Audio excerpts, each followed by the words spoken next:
રાજ શોભના તેજ કુંવરી Shyama યુગલ go ફલ ફલ કરો પ્રણામ પિયાજી કો ફલ ફલ કરો પ્રણામ। सब मन में ना कछु मन में खाली मन मन ही में ब्रह्म महामत मन को सोई देखे जीना दृष्टि खुदा हसामा जीना दृष्टि खुदा खीन एक लेओ लटक पंझाए।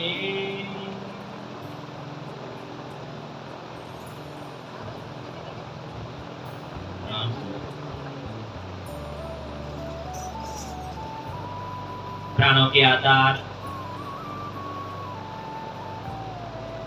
आत्म संबंधित प्यारे सुंदर साथ जी, धर्म प्रेमी सज्जनों, पवित्र माताओं, बहनों અને સગા સંબંધીઓ, વિજોલ ગામની ધર્મધરા અને પરમધામવાસી પ્રતાપસિંહના પવિત્ર પટાંગણની અંદર જ્યારે પ્રતાપસિંહને આપણે જ્યારે શ્રદ્ધાંજલિ આપવા બેઠા હોઈએ ત્યારે આપણે બધા એકત્રિત થયા હોય એવું કહેવાય કે આજે અંતિમ દિવસ પૂર્ણાહુતિ। તો આવો પરમાત્માના મુખારવિંદની વાણી દ્વારા આપણે એમને શ્રદ્ધાંજલિ આપીએ। પરમાત્મા જે કંઈ આપણને કહે એ આપણા જીવનમાં ઉતારીએ, એને ફોલો કરીએ, એ પ્રમાણે આપણે ચાલીએ તો સાચી શ્રદ્ધાંજલિ પ્રતાપભાઈના પાછળ બને। तो सुंदर साथी, खीन एक लहू लटक बन जाए। આપણે બધા જાણીએ છીએ કે જે જન્મે છે એનું મૃત્યુ નક્કી છે। એ સનાતન સત્ય છે કે જેવી રીતે સૂર્ય ઉગે છે તો સૂર્ય અસ્ત પણ પામે છે, એટલે કે આથમે છે। ફૂલ ખીલે છે તો સાંજ સમયે ફૂલ પણ મુરઝાઈ જાય છે, દીપક પણ પ્રજ્વલિત થાય છે, એ પણ બુઝાઈ જાય છે। એવી રીતે પણ મૃત્યુ પણ એક સનાતન સત્ય છે કે એકના એક દિવસ તમારે અને મારે આ શરીરને છોડવાનું છે। ઈચ્છા મૃત્યુનું વરદાન વાળા ભીષ્મ પિતા મહાભારતની અંદર એમને પણ શરીર છોડવું પડ્યું, બાકી તેઓ પણ શરીરને ટકાવી રાખો। ઈચ્છા મૃત્યુનું વરદાન હતું ને, આપણી પાસે તો એવું છે નહીં કે નહીં ભરોસા ખીનકા બરસ માસ ઓર દિન। ઈચ્છા મૃત્યુનું વરદાન વાળા જો એ શરીર છોડવું પડ્યું હોય તો આપણે તો નક્કી જ નહીં કે એક શ્વાસ લીધા પછી બીજો શ્વાસ લેવાશે કે નહીં લેવાય। ઘણી બધી ઉંમર આપણી બધી થઈ, આપણે બધા બેઠા છીએ, કોઈ 30 વર્ષ, કોઈ 40, કોઈ 50, 60, 65 વર્ષ સુધી આપણે પહોંચ્યા, પણ હવે પછી કેટલી ઉંમર આપણી બાકી રહી એનું કોઈ નક્કી નથી। પ્રતાપસિંહ આપણી વચ્ચે નથી, કોઈને ખબર નથી કે આપણી તેઓ આ શરીરને છોડી દેશે। આપણો પણ આ શરીરનું નક્કી નથી કે આપણે ક્યારે શરીર છોડી દઈશું। પણ પ્રહલાદજીની વાણી કહે છે કે આ શરીર જે છે ને એ શરીર એક ક્ષણ માત્ર છે। ક્ષણ માત્ર, આમ તો 70, 80, 100 વર્ષનું આયુષ્ય આપેલું છે આપણને, પણ એક ખીણ એટલા માટે કહેવામાં આવ્યું છે કે નક્કી નથી એમ। આજનો દિવસ આજે અહીં છીએ, આવતીકાલે કદાચ આપણા માટે સૂર્ય ના પણ ઉગે। સૂર્ય તો ઉગવાનો છે પણ આપણા માટે ના ઉગે, કારણ કે આપણે ના હૈયા સંસારમાં, એવું બને ને। એટલા માટે કહ્યું છે કે ખીણ એક લહુ લટક બન જાય। 84 લાખ યોનિમાં જે મનુષ્ય યોનિ છે જે આપણને મળી છે, આ મનુષ્ય યોનિને શ્રેષ્ઠ એટલા માટે કહે છે કે આ મનુષ્ય યોનિ દ્વારા તમે જે ઈચ્છો એ વસ્તુ બની શકે છે.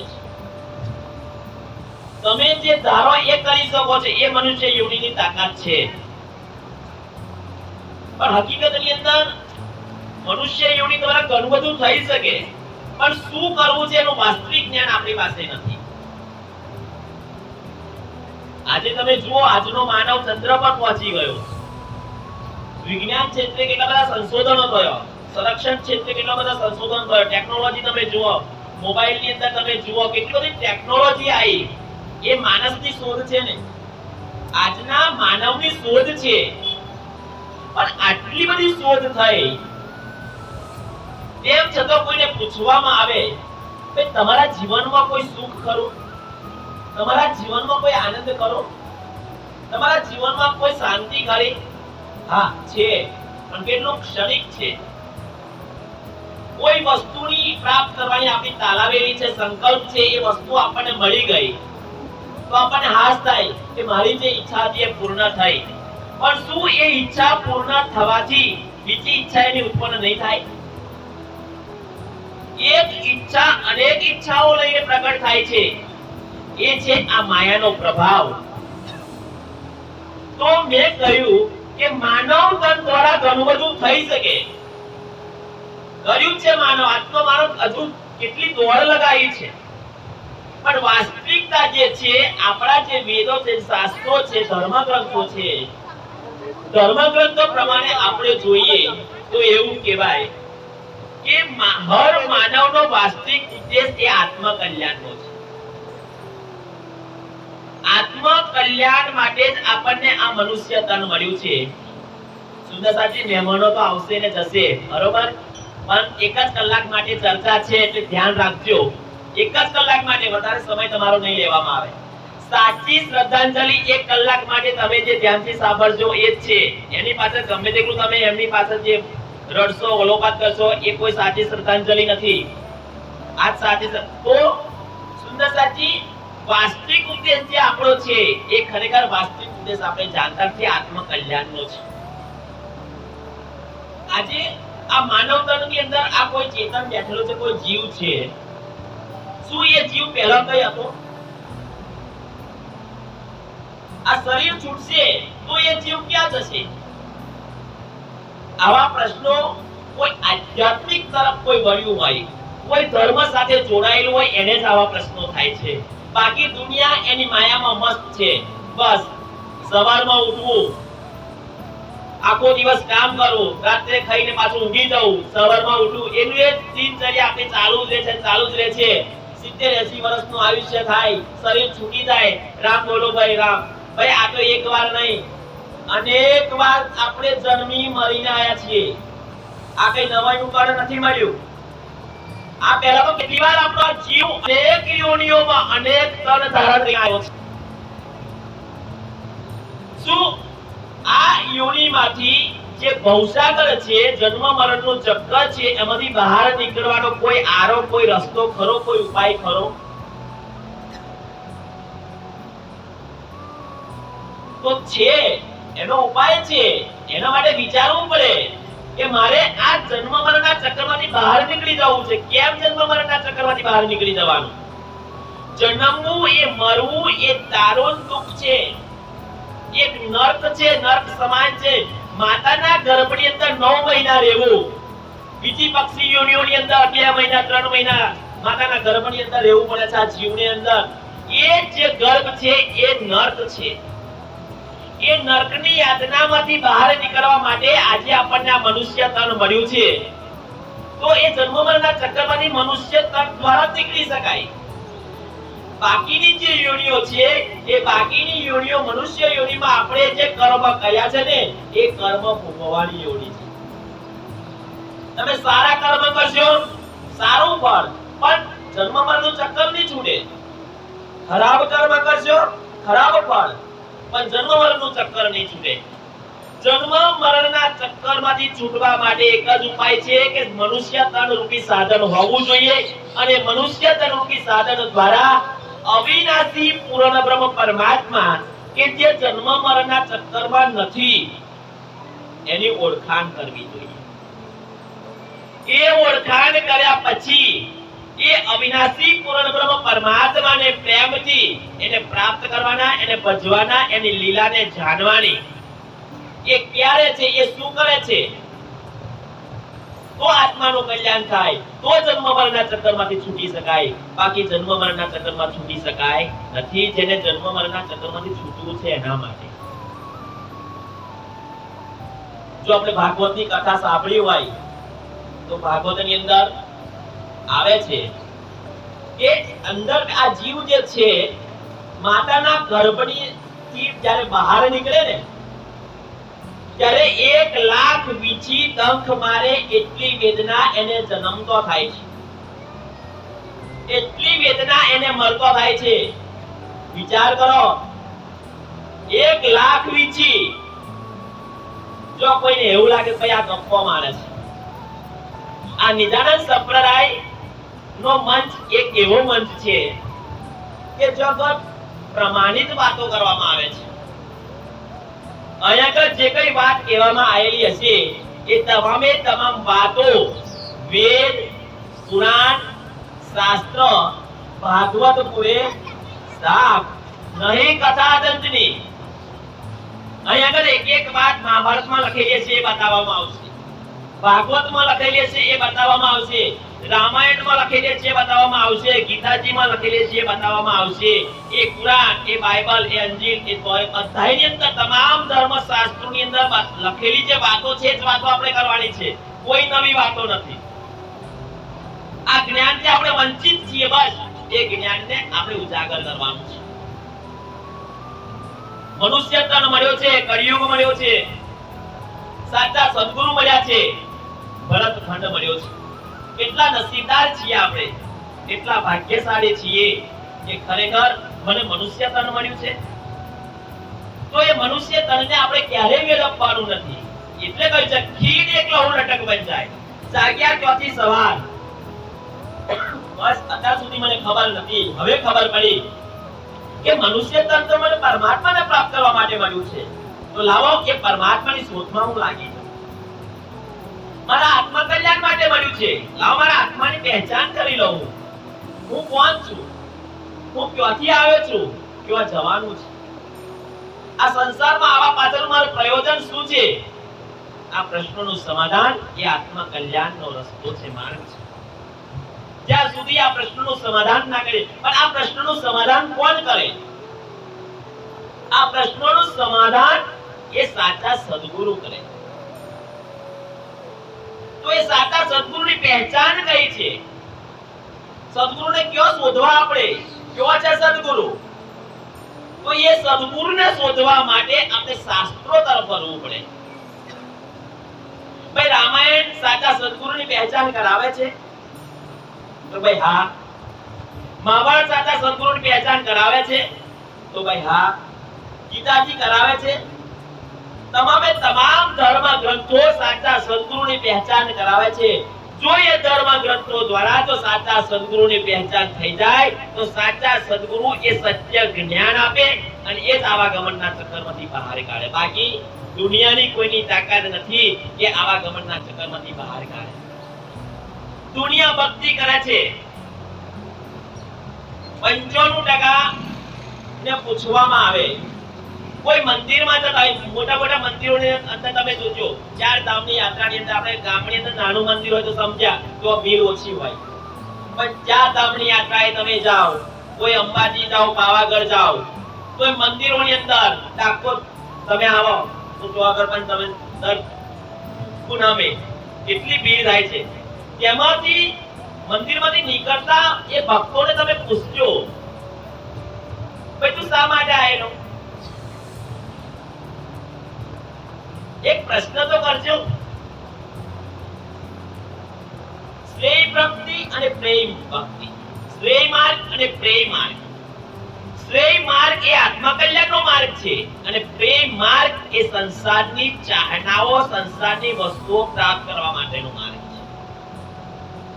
5% લોકો એવા છે કે જે આત્મકલ્યાણ માટે મંદિરમાં જાય છે. 5% લોકો એવા છે કે જે આત્મકલ્યાણ માટે ભક્તિ કરે છે. એમાંથી 95% લોકો એવા છે કે મંદિરમાં જઈને કઈ ને કઈ માયાની ચીજ વસ્તુઓ માંગે છે કે ભગવાન તું મને આટલું આપજે, હું તને આટલું આપીશ. માતાજી તું મને આટલું આપજે, હું તને આટલું આપીશ. આપણે સોદો કરીએ છીએ. એ સોદાવાળી ભક્તિથી આત્માનું કલ્યાણ થાય. મળે તમને, તમારે લોટરી લગાડવી હોય તો લોટરી લાગી જાય, પણ લોટરી લાગ્યા પછી પણ શું તમે કરશો? તમારું જન્મ મરણનું ચક્કર છૂટ્યું. આ જીવનમાં આપણે જેટલા સુખ સંપત્તિ ધન આપણી પાસે છે એવું સમજીએ પૂર્વ જન્મમાં કદાચ ઓનાથી વધારે આપણી પાસે હતું, અને આ જન્મ પછી કદાચ પછી જન્મ મળે તો ઓનાથી પણ વધારે કોઈ સારા એની અંદર મળી જાય જન્મ તો શોધવું પણ ના પડે.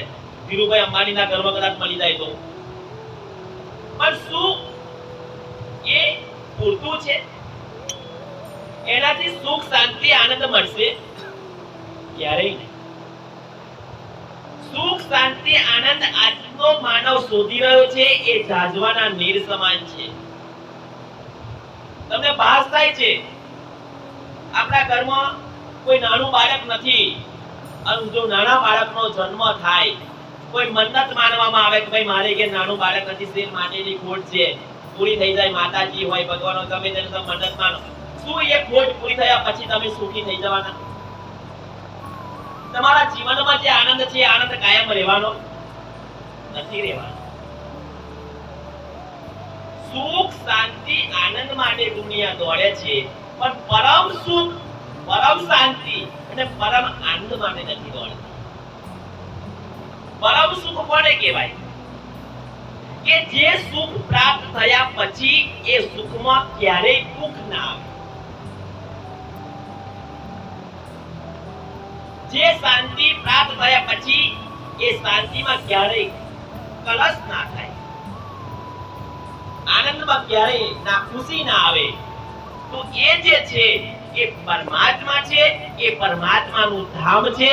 એ પરમાત્માના ધામ સિવાય, પરમાત્મા સિવાય કોઈની તાકાત નથી કે પરમ સુખ શાંતિ આનંદ કોઈ આપી શકે. એના માટે આ સંસારની ચાહનાઓ છે એ સંસારની ચાહનાઓને મિટાવી દેવી પડે અને પરમાત્માની ચાહનાને લક્ષ્ય બનાવીને જીવનમાં દોડ લગાવવી પડે કે મારે પરમાત્માની શોધ કરવી છે, મારે આત્માનું કલ્યાણ કરવું છે. તો એ કહ્યું કે ખીન એક લહુ લટક ભંજાય. બસ એ અવિનાશી પૂર્ણ બ્રહ્મ પરમાત્માને હું પ્રાપ્ત કરી લઉં, એને ભજી લઉં, જેથી કરીને મારું આત્માનું કલ્યાણ થઈ જાય. હું જન્મ મરણના ચક્કરમાંથી બહાર નીકળી જાઉં.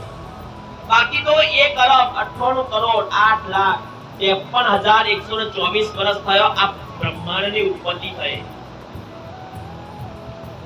અને ત્યારથી અંદર બેઠેલો જીવ ન જાણે કેટલી વાર માતાના ગર્ભની અંદર જઈને આવ્યો છે. પણ હવે ભવસાગરનો કાંઠો કહેવાય છે ને, મનુષ્ય તન એ ભવસાગરનો કાંઠો છે. ભવસાગરનો કાંઠો કેમ? એ 84 લાખ યોનિને બાદ કરતો મનુષ્ય યોનિ છે કેવી છે કે તમે ભક્તિ કરી શકો છો, તમે ભજન કરી શકો છો, તમે સત્સંગ સાંભળી શકો છો, સત્સંગ કરી શકો છો, એ પ્રમાણે ચાલી શકો છો.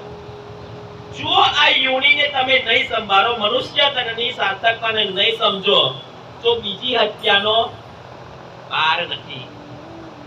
પછી તો આપણે કૂતરા બિલાડા ની યોનિઓ તમે જુઓ કેટલી યોનિઓ છે. 84 લાખ યોનિમાં 21 લાખ ના 4 ભાગ પાડવામાં આવ્યા છે. એક વૃક્ષોની યોનિ છે,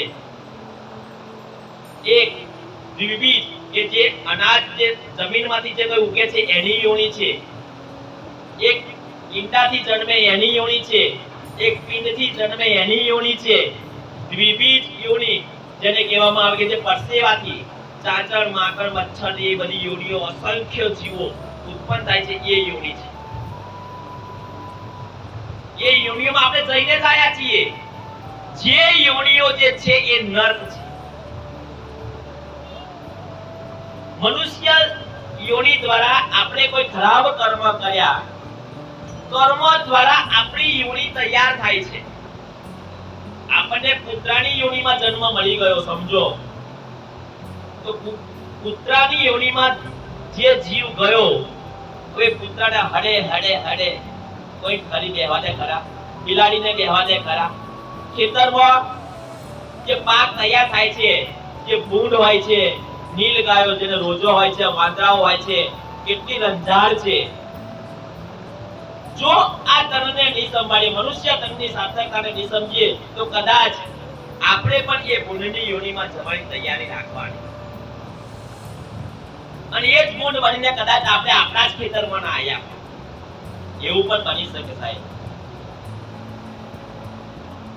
કારણ કે કર્મ એવા છે ને, કર્મ પ્રધાન વિશ્વ કરી રાખા, જો જસ કાસુ તાસુ ફળ ચાખા. ગીતાજીમાં સાફ લખ્યું છે તમે જેવા કર્મ કરશો એવી તમારે માટે યોનિ તૈયાર છે. તમે એવું ના સમજતા કે ભાઈ 12 દિવસની વિધિ હું કરીશ, 13 દિવસની વિધિ કરીશ, કર્મ જે કર્યો છે એ કર્મ છૂટી જશે. કોઈ શાસ્ત્રમાં એવું લખ્યું નહીં કે મનુષ્ય મૃત્યુ પામે એનો અસ્થિ છે ગંગામાં લઈને પધરાઈ આવવાનો, ચાંદોદ જઈને પધરાઈ આવવાનો, રેવાજી જઈને હરાવવાનું અને એને મુક્તિ મળી જાય. આ તો બ્રાહ્મણોનું કર્મકાંડ. બ્રાહ્મણોએ પોતાના રોટલા શેકવા માટે, પોતાનો ધંધો બિઝનેસ માટે આ બધું બનાવેલું છે અને એમાં આપણે પરોવાઈ ગયા છીએ. અને જ્યારે કોઈ આપણને સાચો રસ્તો બતાવે છે કે આ વસ્તુ ખોટી છે ત્યારે આપણે એનો વિરોધ કરીએ છીએ અને કહીએ છીએ કે તમે આ ચોહી લાયા. આ કોઈ નવું નથી, આ નવું નથી. આપણા શાસ્ત્રોમાં છે, શાસ્ત્રોમાં દબાઈ દીધું. કોણે દબાઈ દીધું? એ દબાવવા વાળાએ, ધંધો કરવા વાળાએ દબાઈ દીધું. જો સત્ય વસ્તુને બતાવવામાં આવશે તો અમારો ધંધો ચાલે નહીં. આ તો ધંધા નાપવાની ભાગ એટલા માટે આપણને ધંધો ન ચાલે એટલા માટે આપણને અવળા રસ્તે ચીડ્યા છે. અને જ્યારે કોઈ સત્ય રસ્તો બતાવવા વાળો આવ્યો, આપણે સત્ય રસ્તો બતાવે છે, આપણે એનો વિરોધ કરીએ છીએ. ગીતાજીમાં બહુ સરસ વાત કરી કે આ શરીરમાંથી જ્યારે આ જીવ નીકળે છે તો એ કેવો જાય કે જીર્ણાની વસ્ત્રાની પરિત્યજ્ય, કે જૂના વસ્ત્ર જેવા આપણે ઉતારીએ છીએ, નવા વસ્ત્ર આપણે પહેરીએ છીએ, એવી રીતે આ જીવ જે છે ને એ પણ કર્મ પ્રમાણે જેવું શરીર છૂટે ને એની એક ક્ષણે એ બીજા શરીરની અંદર, બીજા ગર્ભની અંદર પ્રવેશ કરી જાય છે. કઈ ક્ષણે? એની એક ક્ષણે. વિચારો હવે તો 13 દિવસ સુધી આપણે એની પાછળ જે કર્મકાંડની વિધિ કરીએ છીએ કે 13 દિવસ સુધી એ જીવ આપણા ઘરના આંગણે એ નેવા પર બેસે છે, આંગણામાં બેસે છે. આવી આપણી એક અંધશ્રદ્ધા છે, આવી આપણી એક ભ્રમણા છે. તો ભાઈ તમે કહો છો તો લખેલું શોમાં છે તો મહાભારતના અભિમન્યુનું દ્રષ્ટાંત લઈ લો કે જ્યારે 7 કોઠાનું યુદ્ધ, 18 દિવસનું યુદ્ધ ચાલતું હતું, તેમાં 7 કોઠાનું યુદ્ધનું ચક્રવ્યૂહ વચમાં બનાવવામાં આવ્યો. અર્જુનજી દારૂકી દૈત્ય મારા પાતાળમાં ગયા, અભિમન્યુને છળ કપટથી મારી નાખ્યો. દારૂકી દૈત્યને મારીને જ્યારે અર્જુનજી આયા ત્યારે અભિમન્યુનું સબ ચોગર છે. કયા આગળ છે ભાઈ? રણના મેદાનમાં છે. હવે અર્જુનજી રડે છે ચૂસકે ને ચૂસકે. શ્રી કૃષ્ણને કહે છે મને મારો અભિમન્યુ જોઈએ. ચલો એવું કહે છે મને મારો અભિમન્યુ જોઈએ તો એ અભિમન્યુને બતાવવા માટે કેવા આગળ લઈ ગયા ભાઈ? આપણે મહાભારત બહુ વાંચ્યું, વાંચતા પેલા શ્રાવણમાં મહાભારત બહુ વાંચતા પણ આપણે સમજ્યા નહીં. જો એ અભિમન્યુનો જીવ એના ઘરે હસ્તિનાપુરની અંદર હતો એવા અર્જુનજીને લઈને ચો જાત, એમના ઘરે લઈને જાત ને, ભાઈ નેવો એ બેઠેલો છે એનો જીવ. કેટલી સાફ વાતો છે, કોણ આપણને સમજાવે? એ અભિમન્યુનો જે જીવ હતો ને એની એક ક્ષણે પોપટની યોનિમાં ગયેલો. વિચારો, કર્મ પ્રમાણે પોપટની યોનિમાં ગયેલો. પોપટની યોનિના યોગ બળની શક્તિથી શ્રી કૃષ્ણએ અર્જુનને વાર્તાલાપ કરાયો. અર્જુનજી કહે છે કે બેટા અભિમન્યુ, અભિમન્યુ. કોણ બેટા અભિમન્યુ? હું તમારે ઘેર એકવાર જન્મ લઈ ચૂક્યો, એટલામાં તમે બેટા બેટા કહો છો. હું પણ તમારો અનેક વાર પિતા બની ચૂક્યો છું. વિચારો, તેમ છતાં આપણે કર્મકાંડ તરફ વળી ગયા છીએ. ખોટી વિદ્યા હું નથી કહેતો, સમજો થોડું, વિચારો કે જે કરવાથી કશું પ્રાપ્ત નથી થવાનું. આર્થિક વ્યય થાય છે, આપણો સમયનો વ્યય થાય છે, અને આપણે દિન પ્રતિદિન આપણે આર્થિક રીતે જે ખર્ચો કરીએ છીએ, આપણું ઘર પણ પાછળ જાય છે. આપણા બાળકોને આપણે ભણાવી શકતા નથી ખોટા ખર્ચાઓ કરીને. તમે બંધ કરો એવું નથી કહી શકતો, સમજાય તો. મૃત્યુ એ મહોત્સવ છે, મૃત્યુ એ મહોત્સવ છે. કોણ કે છે? ભાગવત કે છે ભાઈ, કે જ્યારે કોઈ માનવ યોનિમાં કોઈ જીવ આવ્યો, એને પરમાત્માની ભક્તિ કરી. આજે પ્રતાપસિંહ આપણી વચ્ચે હતા, એમનું ઈમાન રાજ્ય પ્રત્યેનું પાકું હતું, મને જાણવા મળ્યું. એમના છોકરાની વહુને પણ એમના છોકરાને કહ્યું કે જ્યારે હું ના હોઉં ત્યારે મારી પાછળ આ જ વિધિ હોવી જોઈએ. વિચાર કરો કે જેને પરમાત્માની પહેચાન થઈ ગઈ, જે મંદિરના સામે રોજ બેસતા હોય, રોજ પ્રસાદ ખાતા હોય, એની આત્મા જાગૃત થાય કે ના થાય? એમને ખબર પડી ગઈ એ પરમધામની આત્મા છે ભાઈ, એ પરમધામની આત્મા છે. એની એક ક્ષણે આ શરીર છૂટે છે, એ પરમાત્માના ચરણોની અંદર, રાજ્યના ચરણોની અંદર પહોંચી જાય છે, પન્નાજીની અંદર. એમાં કોઈ એની પાસે ગમે તેટલી વિધિઓ તમે કરવામાં આવે, તમે 12માની વિધિ કરો, તમે 13માની વિધિ કરો, એની પાસે તમે રડો. હકીકતની અંદર તો શાસ્ત્રો એવું કહે છે કે જ્યારે કોઈ સ્વજન આપણા ઘરમાંથી મૃત્યુ પામે ને, તો મૃત્યુ એ મહોત્સવ છે, મહાન ઉત્સવ છે, માટે એની પાસે રડવું પણ ના જોઈએ. શોક શોનો? શોક શોનો? શોક પોતાના હોય એનો હોય. આપણે ઘેર જે સ્વજન હતું એ પોતાનું નથી. પતિ પત્ની બંને છે, એ સામાજિક દ્રષ્ટિએ તમે જોવા જાઓ તો એક કુટુંબનો એક સંબંધ છે, પારિવારિક સંબંધ છે. પતિ પત્નીનો, પિતા પુત્ર, એ પારિવારિક સંબંધ છે. હકીકતને સાચો સંબંધ નથી. એ તો પછી શરીર છૂટશે, પછી બીજા કોઈનો પતિ બનશે, કોઈની પત્ની બનશે. પત્નીમાં જીવ હોય પતિના પુરુષમાં પણ જન્મી શકે. કોણ છે પોતાનો? જે પોતાનો હોય એનો શોખ હોવો જોઈએ. આ સંસારમાં પોતાનું જો કોઈ હોય તો એક પરમાત્મા છે, અને એ પરમાત્મા પ્રત્યે વિરહ હોવો જોઈએ કે એ પરમાત્મા, આ સંસારમાં હું એકલો છું, તારા વગર મારું કોઈ નથી. હરતા કરતા તમે છો, તમારા વગર એક પાંદડું હાલતું નથી. તમે ખવડાવો છો તો હું ખાઉં છું, તમે પીવડાવો છો, તમે ઉઠાડો છો તો હું ઉઠું છું. એ પરમાત્મા છે. એ પરમાત્મા પ્રત્યે વિરહ હોવો જોઈએ. પણ જે પોતાના નથી એના માટે આપણે વિરહ કરીએ છીએ, એના માટે આપણે શોક કરીએ છીએ. હકીકતની અંદર ક્યારે શોક ન હોવો જોઈએ. હું સમજુ છું કે જે પરિવાર સાથે આપણને નાનપણથી કોઈ દીકરો હોય તો પિતાએ એને આગળ પકડીને મોટો કર્યો હોય, એને માર્ગદર્શન આપ્યું હોય, 40-50 વર્ષ સુધી એના સહવાસમાં રહ્યા હોય, થાય દુઃખ, ના થાય એવું નહીં.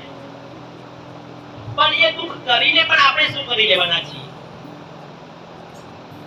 ગત આત્મા પાસે ગમે તેટલું તમે રડશો, શું એ ગત આત્મા પાછો આવશે? ગમે તેમ તમે વિરહ કરશો, એ પાછો આવશે? ક્યારેય નહીં આવે. પણ એની પાછળ એક ભક્તિ ભાવરૂપી ભજન રાખો, સત્સંગ રાખો, પારાયણ રાખો, એ જ સાચી શ્રદ્ધાંજલિ છે. તો સમજવા જેવી વાતો છે સુંદર સાહેબ. 12મા દિવસની વિધિ તમે જુઓ. 12મા દિવસની વિધિ આપણે કેમ કરીએ છીએ?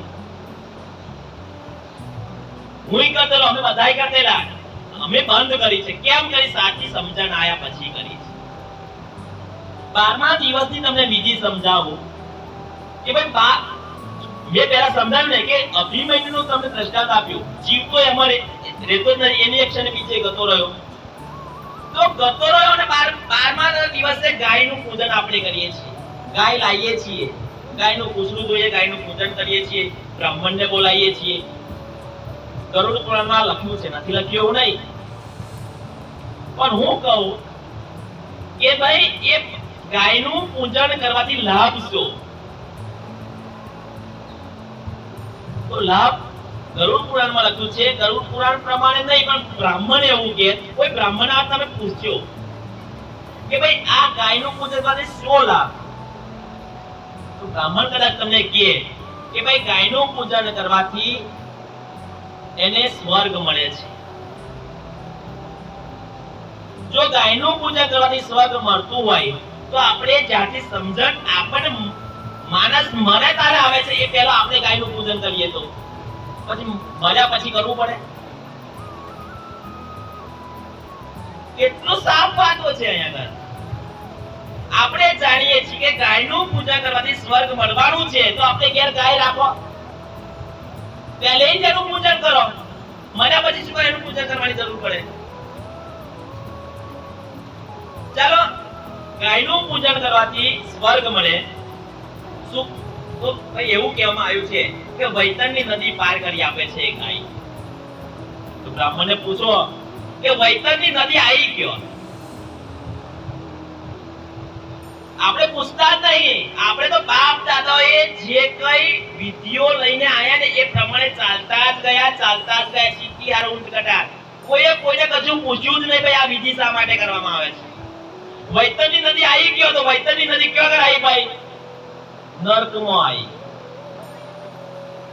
જો એ વૈતરણી નદી નર્કમાં આવી હોય તો સમજી લેવું કે આપણે કે જે સ્વજન હતું એ ક્યાં ગયું? આપણે અનુમાન પકડી દીધું ને. વૈતરણી નદી પાર કરવા માટે ગાયને વિધિ કરવાની, તો આપણને વિશ્વાસ નથી કે મારો કે સ્વજન હતું એ સ્વર્ગમાં ગયું, વૈકુંઠમાં ગયું, પરમધામમાં ગયું. વિશ્વાસ નથી એટલા માટે આપણે પાછો બ્રાહ્મણને બોલાવવાનો, ગાયનું પૂજન કરાવવાનું. વૈતરણી નદી એ નર્કમાં આવી અને જો એ ગાયનું પૂજન કરવામાં આવે તો લોહી અને પાંચની નદી છે એ પૂછડું પકડીને એ જીવ શું કરી જાય છે? એ વૈતરણી નદી પાર કરી જાય છે. એવું ગરુડ પુરાણની મિથ્યા ધ્યાન છે. એ બ્રાહ્મણો કે છે હકીકતની અંદર વૈતરણી નદી એ શું છે? આપણી મનની જે ઈચ્છાઓ છે ને એ વૈતરણી નદી છે. લોકેશના, વિદેશના અને તારેશના, સંસારની ચાહના, ધનની ચાહના અને પદની ચાહના, આ ત્રણ ચાહનાઓ, પદ, પૈસો ને પ્રતિષ્ઠા માટેની જે ચાહનાઓ છે, જ્યાં સુધી આ ચાહનાઓ હોય ને ત્યાં સુધી માણસને મુક્તિ મળતી. આ તૃષ્ણાઓ મટી જાય. લોકેશના, વિદેશના, તારેશના રૂપી જે તૃષ્ણાઓ છે, આ તૃષ્ણાઓ મટે તો એ વૈતરણી નદી પાર થાય, તો એ ભવસાગર પાર થાય. તો એના માટે કઈ ગાયનું પૂજન કરવાનું કહ્યું છે? એના માટે આ જાહેરી ગાય નહીં, એના માટે બ્રહ્મ વિદ્યા રૂપી ગાયનું પૂજન કરવાનું કહ્યું છે શાસ્ત્રોમાં. અને એ બ્રહ્મ વિદ્યા કઈ છે? પરમાત્માના મુખારવિંદની વાણી, જે આજે અહીંયા આગળ પઠન થઈ રહ્યું છે. કઈ સાજાનું પઠન થયું સુંદર સાજી 18758 ચોપાઈ. એ શું છે? પરમાત્માના મુખારવિંદની વાણી છે. સ્વયં પરમાત્માએ આ વાણી આ સંસારને એક ભેટ આપી છે કે હે માનવ, તું આજ સુધી અસંખ્ય માતાના ગર્ભોની અંદર જઈને આવ્યો છું ને, પણ તું બ્રહ્મ જ્ઞાન રૂપી ગાયનું પૂજન હવે કરી લે. તારું આવાગમનનું ચક્કર તું સદાને માટે એ પરમાત્માના ધામની અંદર અખંડ સુખ, શાંતિ, આનંદ, સુંદરતા.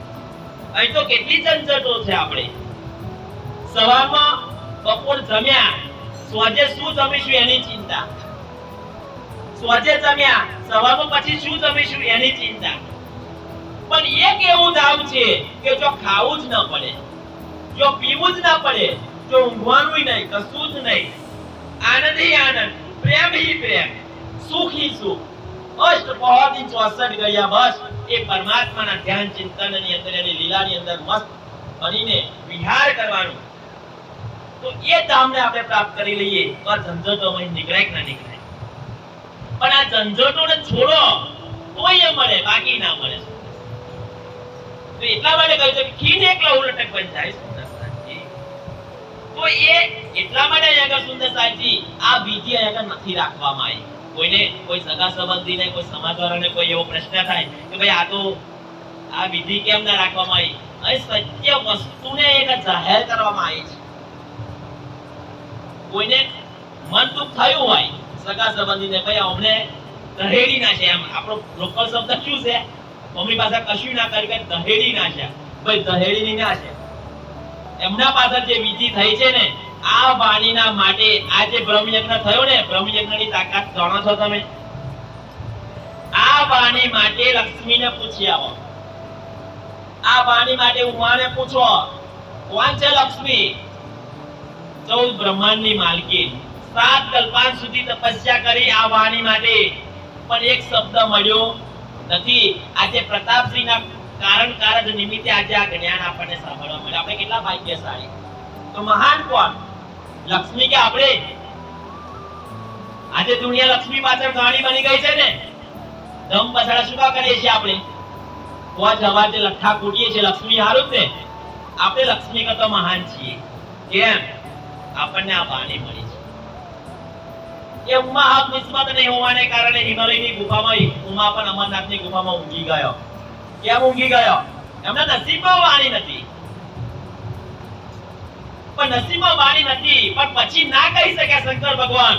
પણ ઉમાએ હઠ પકડી ત્યારે કહ્યું, ઉમા તું ચિંતા ના કરીશ, કે 28મી કલયુગની અંદર પારબ્રહ્મ પરમાત્મા સ્વયં આ સંસારમાં આવવાના છે, આવશે તો સાથે એક એવું જ્ઞાન લાવશે, અને એ જ્ઞાનને જે કોઈ સાંભળશે એનું મનોમંથન કરશે અને જીવનમાં ઉતારશે, એ સદા સદાને માટે જન્મ મરણના ચક્કરમાંથી બહાર નીકળી જશે. એ 28મા કલયુગની અંદર શંકર ભગવાને જે ઉમાને વાત કરેલી ને એને 400 વર્ષ થયો છે આ વાણી આએ. એટલા માટે અત્યારે જેમ જેમ વાણીનો પ્રચાર પ્રસાર થાય છે તેમ તેમ જે જૂના કર્મકાંડો છે એ કર્મકાંડોને છોડવામાં આવે છે. જે જાગૃત થાય, જાણે છે કે આ વસ્તુ ખોટી છે, બધા પ્રશ્ન કરે છે કે પહેલા તો આવું નતું, પણ વાણી આએ 400 વર્ષ થયા છે. વાણી આએ 400 વર્ષ થયા, પરમાત્મા આએ 400 વર્ષ થયા, સદગુરુ આએ 400 વર્ષ થયા. એનું પ્રમાણ શું?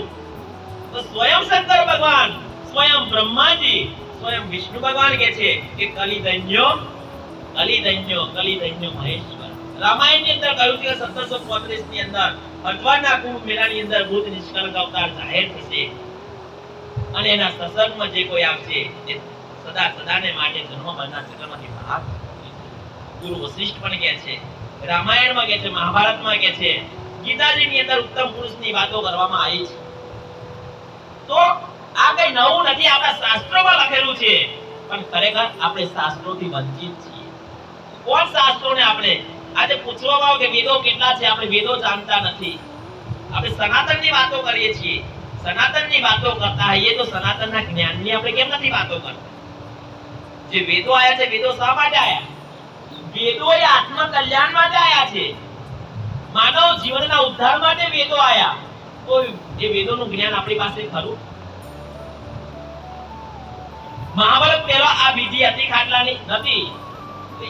એ પહેલા શું કરતેલા? આ તો મહાભારતના પછી આ પ્રથા પડી ગઈ છે કે ભીમભાઈ જેલના લાડવા ખાઈ ગયો અને નદીમાં એને એવું કરી દીધું, તો એને પિંડ બનાવવામાં આવ્યો. કેમ પિંડ બનાવવામાં આવેલો?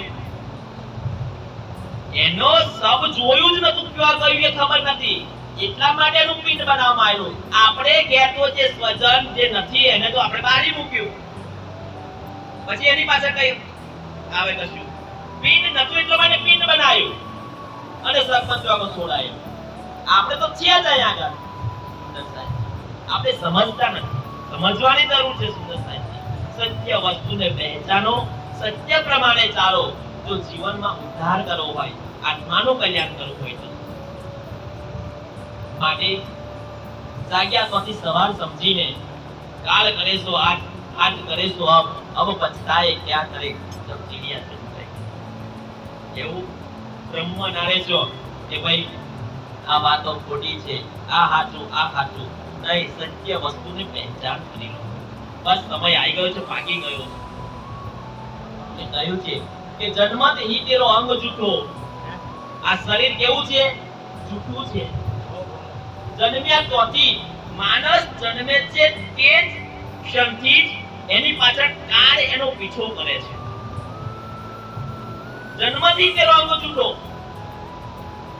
આ શરીરમાંથી જીવ નીકળી જાય તો શરીરની કોઈ કિંમત ખરી? કોઈ કિંમત નથી. શરીર અને જીવ ક્યારે છૂટશે એ પણ કોઈ નક્કી નથી. એના ભરોસે એટલા માટે કહ્યું છે કાન મિલતી સો ના મિલે જાકો સાચો નહીં સંગ. નહીં ભરોસા કિनको જાણે રેડી કો પતંગ. બહુ સરસ વાતો કરી છે. जन्मत ही तेरो अंग झूठो देखत ही मिट जाए.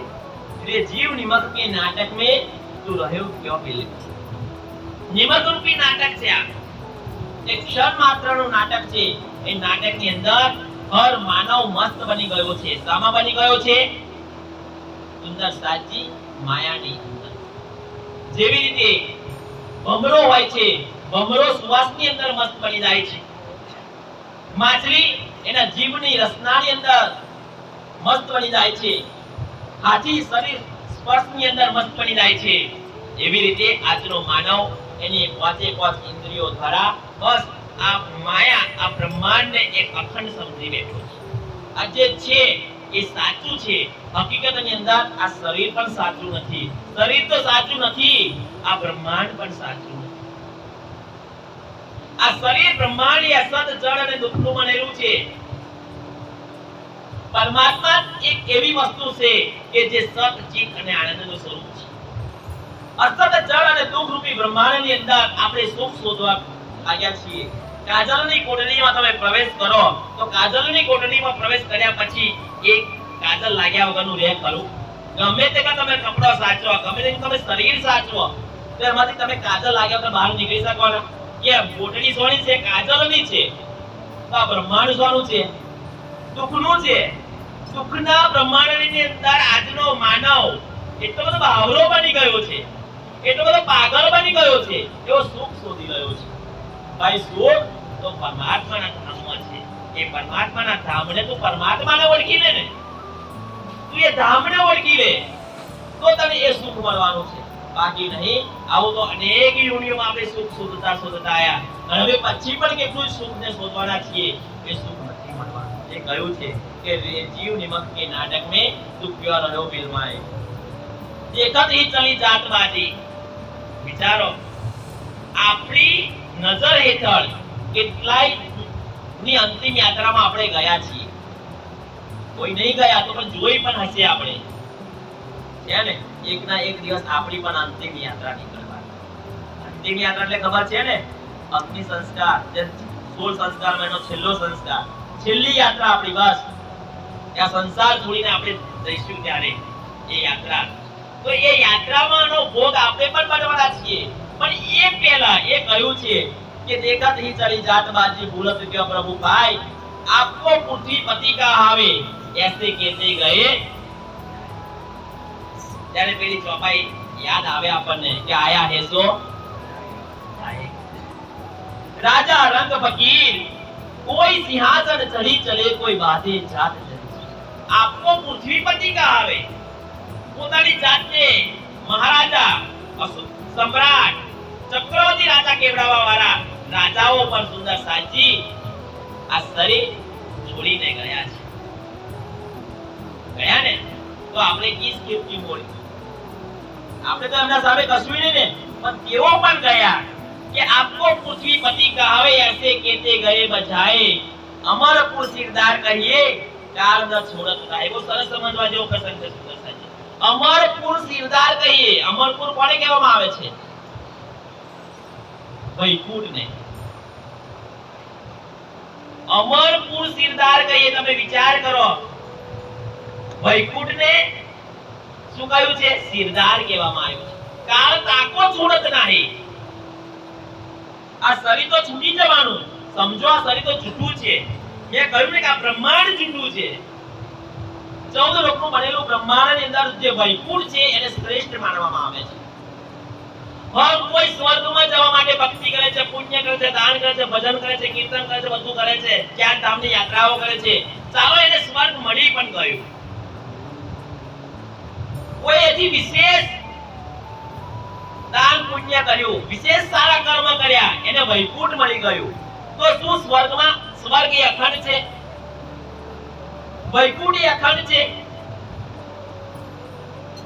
સ્વર્ગ અને વૈકુંઠનો પણ એક દિવસ નાશ થવાનો છે. જો સ્વર્ગ અને વૈકુંઠનો નાશ થવાનો હોય તો સ્વર્ગ અને વૈકુંઠની અંદર રહેવાવાળા કોણ છે? સ્વર્ગમાં કોણ રહે છે? સ્વર્ગનો રાજા કોણ? સ્વર્ગનો રાજા ઇન્દ્ર છે ભાઈ. સ્વર્ગનો રાજા ઇન્દ્રને પણ કોણ નથી છોડવાનું? કાળ નથી છોડવાનો. કાળ એટલે મૃત્યુ. એવો પણ જન્મ મરણના ચક્કરમાં છે. તો મારું કહેવાનું મીનિંગ શું છે કે ભાઈ જન્મ મરણના ચક્કરમાંથી બહાર નીકળવું હોય તો જે જન્મ મરણના ચક્કરમાં ના હોય એને પ્રાપ્ત કરવા પડે. તો જન્મ મરણના ચક્કરમાં કોણ નથી? શાસ્ત્રો કહે છે કે ભાઈ જન્મ મરણના ચક્કરમાં એટલે કે પરમાત્મા જન્મતા નથી અને પરમાત્મા મરતા નથી. જે જન્મે છે, જે મરે છે એને પરમાત્મા કેવડાવવાનો હક પણ નથી. તો શાસ્ત્રો કહે છે, ભાગવત કહે છે, ભાગવત શું કહે છે? ભાઈ સ્વર્ગ રહેવાનું નથી તો સ્વર્ગના રાજા ઇન્દ્ર રહેવાના. તો ઇન્દ્ર જન્મ મરણના ચક્કરમાં છે કે જન્મ મરણના ચક્કરમાંથી બહાર છે? એવો પણ જન્મ મરણના ચક્કરમાં જ છે. જો તેઓ જન્મ મરણના ચક્કરમાં છે તો ઇન્દ્ર પણ પરમાત્મા નથી. સમજી લેજો કાન ખોલીને. સ્વર્ગનો રાજા ઇન્દ્ર સુંદર સાજી એક ના એક દિવસ એક કાળના ભોગ બનવાના છે. તો સ્વર્ગમાં જવા માટે જે કોઈ દમ પછાડા કરો છો ને, એક ના એક દિવસ 4 પ્રલય ગયા છે ભાગવતમાં. કેટલા પ્રકારના પ્રલય? 4 પ્રકારના પ્રલય ગયા છે. જ્યારે મહાપ્રલય થશે ત્યારે એ સ્વર્ગ અને વૈકુંઠનો નાશ થઈ જવાનો.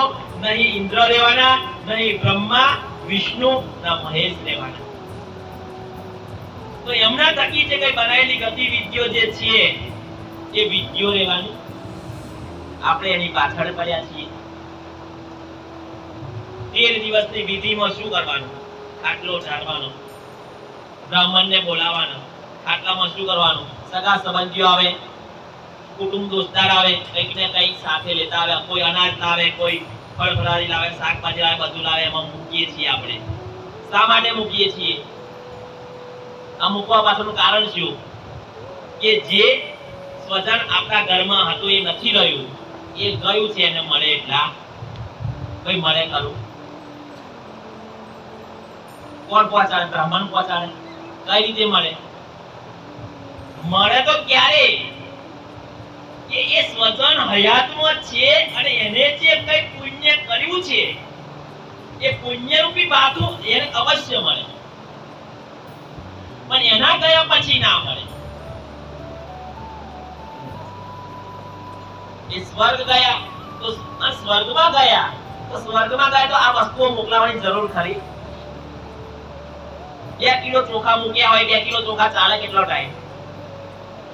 શાકભાજી 4-5 કિલો હોય, 4-5 કિલો ચાલે કેટલો ટાઈમ?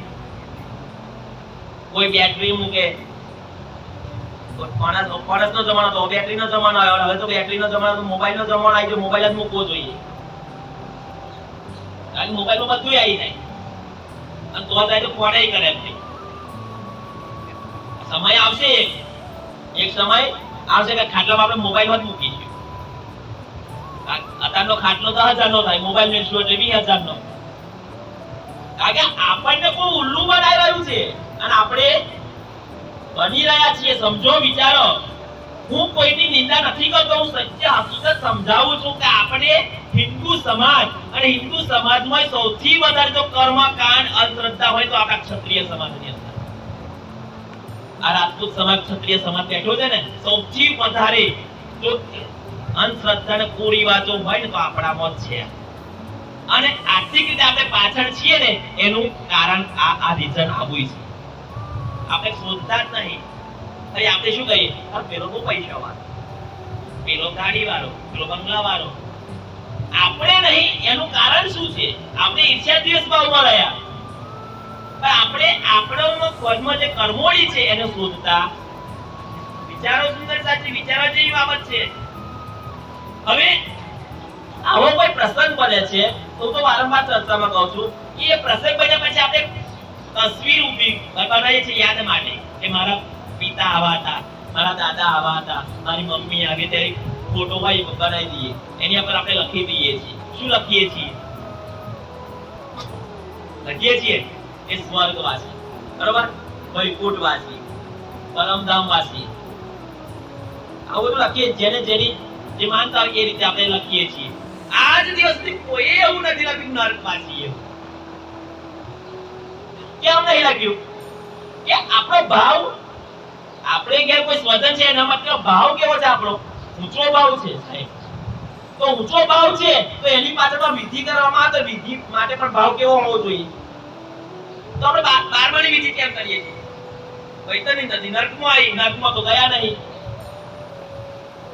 કેટલું સ્પષ્ટ આગળ સમજાય છે સુંદર. અહીં ઘઉં અને કોકરા છૂટા પડી જાય છે. તમે કરજો, અમારો કોઈ વિરોધ નથી, પણ જે કરે છે સમજીને એનો આપણો પણ એનો પણ વિરોધ ના હોવો જોઈએ. અને કોઈ કર્યું નથી. આટલો ઈમાન કેટલું સરસ કહેવાય. સગા સંબંધી કોઈ વિરોધ કરે, સમાજવાળા વિરોધ કરે અને દીકરો દીકરાનો બહુ એમ કે ના અમાર તો રાજી જ અમારે આ થવું જોઈએ. તો જેનું ઈમાન પાક્કું છે એની સાથે રાજી પણ છે. હિંમતે મરદા તો મદદ જો ઈમાન પાક્કું ના હોય. હું તો એમ કહું છું તમે માતાજીની ભક્તિ કરો છો તો માતાજી પ્રત્યેનું ઈમાન તમારું પાક્કું હોવું જોઈએ. પણ એક માતાજીએ કોમ ના કર્યો તો બીજો માતાજી, ત્રીજો માતાજી, એટલે જે માનો છે એને જ માનો ને. તમે રામને માનો તો રામને છોડીને બીજે ના જશો કઈ, તો તમારું ઈમાન પાક્કું છે. પણ આપણે તો અસંખ્ય બહુદેવવાદનો જન્મ આપ્યો. કોને? આપણે હિન્દુ સમાજે. દેવી દેવતાઓ 33 કોટી દેવી દેવતાઓને આપણે ભેગા કર્યા. એમાં સાચું કોણ છે ખોટું કોણ છે એની આપણને કોઈ ખબર નહીં. ગંગા ગયા તો ગંગાદાસ, જમના ગયા તો જમનાદાસ. આવું ના હોવું જોઈએ. ભક્તિમાં એક પરમાત્મા એક છે, એક પરમાત્માની એક ભક્તિ હોવી જોઈએ અને એના પછી એક ઈમાન નું સમર્પણ હોવું જોઈએ. એ વાતો અહીં કરવામાં આવી છે. આપણે ભેગા મોડા થઈએ છીએ. તો સુંદરસાજી બહુ સરસ વાત કરી છે કે આપકો પૂછી પતિકા કહેતે ગए बजामन को सितार कहिए काल न छोड़त आए जीवरे चतुर्मुख को छोड़त नहीं. जो સુંદરસાજી કોણ છે ચતુર્મુખ? બ્રહ્માજીની વાત કરવામાં આવી છે.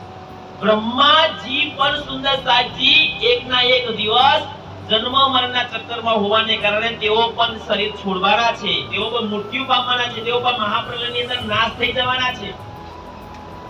કોઈ બસ હોય કે બસની અંદર આપણે સવારી કરી, એ બસ ડ્રાઈવર કંડક્ટર સાથે ખીણમાં પડી જાય તો કોઈ ના બચ્યું ને. સારે સારું વૈકુંઠ મહાપ્રલયની અંદર નાશ થઈ જવાનું, સ્વર્ગ નાશ થઈ જવાનું. એવું કોણ કે છે? ભાગવત કે છે ભાઈ. કોઈ એમ ના કે કાકા એમનું શું આપણો લઈને આવ્યા તમને કે નહીં. આ તો આપણું નથી, આ ગ્રંથ નથી, આ પરમાત્માના મુખારબિંદની વાણી છે. જે પરમાત્માએ ભાગવતમાં જે સુખદેવોએ જે વ્યાસજીએ જે વાતો લખી છે ને એ બતાવે છે આપણને કે આપણા શાસ્ત્રો ખોટો નથી. અને જે શાસ્ત્રો ખોટો છે કેવા વાળા ને સુંદરસાજી અને મનુષ્ય કેવડાવવાનો પણ આવતો નથી. કેમ? શાસ્ત્રો એ આપણું જીવન જીવવાની રીત શીખવે છે, પરમાત્માની પહેચાન કરાવે છે, આપણા જીવનને ધન્ય બનાવે છે. જેને શાસ્ત્રોના વિરુદ્ધ જે કોઈ ચાલ્યો સમજો એના જીવનનો ક્યારેય ઉતાર ના, એના જીવનમાં ક્યારેય સુંદરતાથી સુખ સમૃદ્ધિ ના આવે. પણ જો જે શાસ્ત્રોના આધીન જે ચાલે છે, શાસ્ત્રો કે છે એ નીતિ નિયમો પ્રમાણે જે કોઈ ચાલે છે તો જુઓ એનું જીવન ધન્ય હશે, એના જીવનમાં આનંદ હશે, ખુશી હશે. પણ જો આપણે શાસ્ત્રોનો વિરોધ કરીએ તો સમજો એ શાસ્ત્રોનો વિરોધ એ પરમાત્માનો વિરોધ છે. અને જેને પરમાત્માનો વિરોધ કર્યો સમજો પરમાત્માના જોડે દુશ્મની થાય ખરી ના. તો એ કહ્યું છે કે આપ જીવને ચતુર્મુખ કો છોડત નહીં, જો કરતા સૃષ્ટિ કેલાવે. ઉત્પન્ન કરવાવાળા કોણ છે? બ્રહ્માજી છે. ચતુર્મુખ, ચતુર્મુખ કેમ કહેવામાં એ પણ તમને સમજાઈ દઉં. બ્રહ્માજીને કેટલો મુખ છે? 4 મુખ. ચતુર્મુખ કહ્યા ને, હકીકતની અંદર 4 મુખ હોઈ શકે ખરો? ના હોય શકે. હકીકતમાં ચાર મુખ ના હોય શકે, પણ બ્રહ્માજી એ ચાર જે વેદો જે આપણા ખરા ને, એ સૌથી પહેલા વેદોની ઉત્પત્તિ થઈ તો વેદોને વાંચવા વાળા બ્રહ્માજી હતા, અને એ પ્રમાણે જીવનમાં એમને ઉતારવા વાળા પણ બ્રહ્માજી હતા, અને એમની યાદ શક્તિ પણ એટલી હતી કે ચારે ચાર વેદો એમને કંઠસ્થ હતા. એટલા માટે એને ચતુર્મુખ કહેવામાં આવ્યા છે. ચાર મુખ વાળા એટલા માટે કહેવામાં આવ્યા છે.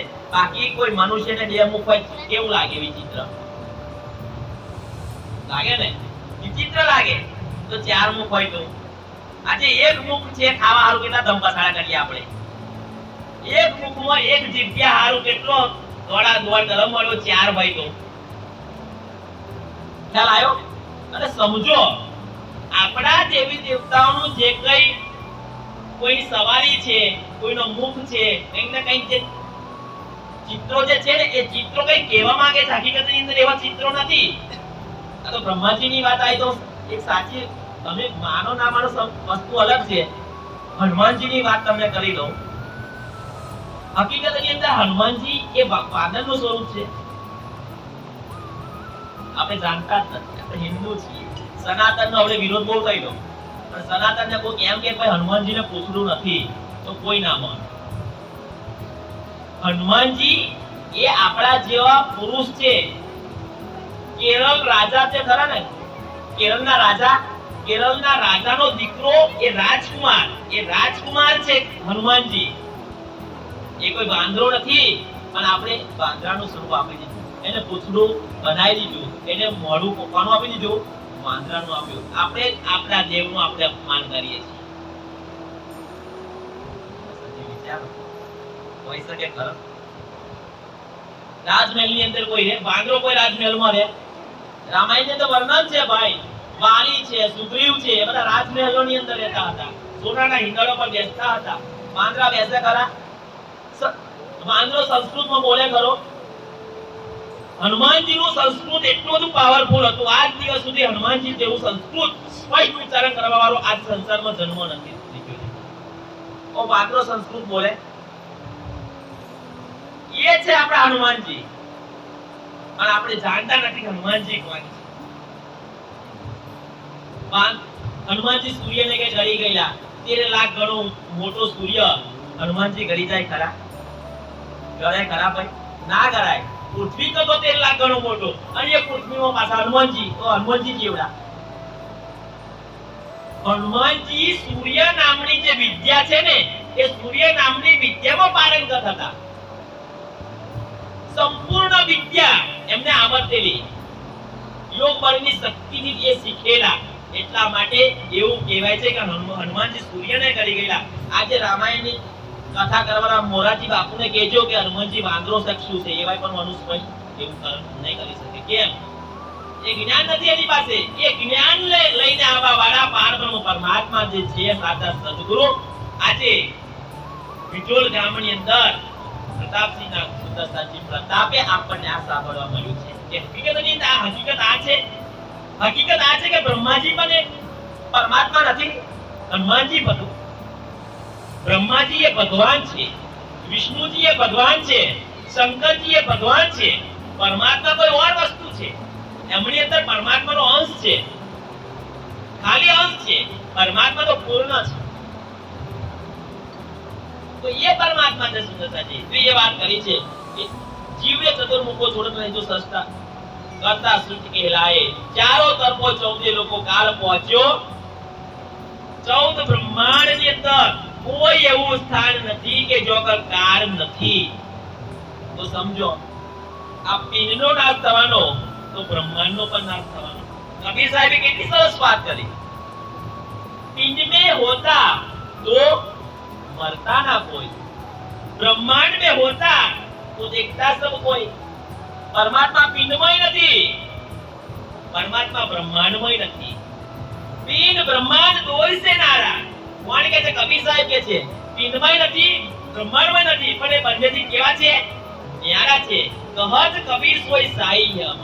કબીર સાહેબ કહે છે જે પિંડમાં નથી, બ્રહ્માંડમાં નથી, આ બ્રહ્માંડથી જે ન્યારો છે એ મારો પરમાત્મા છે. તો પરમાત્મા એ બ્રહ્માંડથી ન્યારા છે. તો શોધવા ભાઈ તો પણ આપણે બ્રહ્માંડમાં શોધી રહ્યા છીએ 33 કોટી દેવી દેવતાઓને આપણે પરમાત્મા માની રહ્યા છીએ. કોઈ જેને કોઈની પર શ્રદ્ધા છે એ શ્રદ્ધાના અમે ઠેસ નથી પહોંચતા. માનો દેવી દેવતાઓનું આરાધના કરવાથી સંસારનું સુખ મળશે ન સાચી. કોઈ માતાજીનો ભગત હોય, કદાચ દેવી કોઈ પ્રસન્ન થાય તો માંગજો, એને પ્રશ્ન કરજો અને માતાજી કે માગ માગ માગું તે આલું. કારણ કે 14 બ્રહ્માંડમાં જે કોઈ વસ્તુ છે એ વસ્તુ આપવાનું પ્રાધાન્યતા કોઈ દેવીની તાકાતથી તમને મળી શકે. પણ એવું કહેજો કે મારે મુક્તિ જોઈએ છે, મારે જન્મ મરણના ચક્કરમાંથી બહાર નીકળવું છે, તો ખરેખર વગર તમારી હાંસી થશે. એ દેવી એવું કહે છે ભાઈ જન્મ મરણના ચક્કરમાંથી તો મારે નીકળવું છે, હું તને કહી. જેલમાં બે કેદી હોય, એક કેદી બીજા કેદીને એવું કહે કે આવતીકાલે હવારમાં તને જેલમાંથી બહાર, તો પેલો કોણ નીકળે? પેલા કાંબારો રંગ પેલો નીકળે. દાદાજી જુઓ, બે કેદીમાં એક જ કેદી ને બહાર ના નીકળે, બંને કેદી છે. બહાર કોણ કાઢે? જે બહાર બેઠો છે એવોય કાઢે. તો જન્મ મરણના ચક્કરમાં નથી, જે બ્રહ્માંડથી ન્યારો છે એવોય આ બ્રહ્માંડમાંથી બહાર કાઢે ભાઈ. તો એને બધો ને એને સમજી લો, એની પહેચાન કરી લો, તો આપણું આત્માનું કલ્યાણ થશે. અને મનુષ્ય તન મળ્યા પછી જે કોઈ આત્મા કલ્યાણ માટે જે કોઈ વિચારતો નથી ને એ માણસને શું કહેવામાં આવ્યો છે? આત્મઘાતી કહેવામાં આવ્યો છે. માનવ તન ભક્તિ કરવા માટે જ મળ્યું છે, આત્મ કલ્યાણ માટે જ મળ્યું છે. એવું નથી કે સંસારનું કામ નહીં કરવાનું. આપણી ખેતી છે, ખેતી છોડી દેવાની નહીં. ખેતી સાથે પરમાત્માની પહેચાન કરવાની, ધંધા સાથે પરમાત્માની પહેચાન કરવાની. તો એક બતાવવામાં આવ્યું છે કે ચારો તરફ ચૌદે લૌકિક કાળ પહોંચ્યો થાય. પવન પાણી આકાશ જીમી, પવન પાણી આકાશ જીમી એટલે 5 તત્વોની વાત કરવામાં આવી છે અહીં. આકાશ, પૃથ્વી, જળ, વાયુ અને પ્રકાશ, 5 તત્વો. 5 તત્વોનો નાશ, 3 ગુણ ને 5 તત્વોનો નાશ ભાગવતમાં બતાવ્યો છે કે 5 તત્વ આ શરીર કેટલા તત્વોનું બનેલું છે? 5 તત્વો, 3 ગુણ.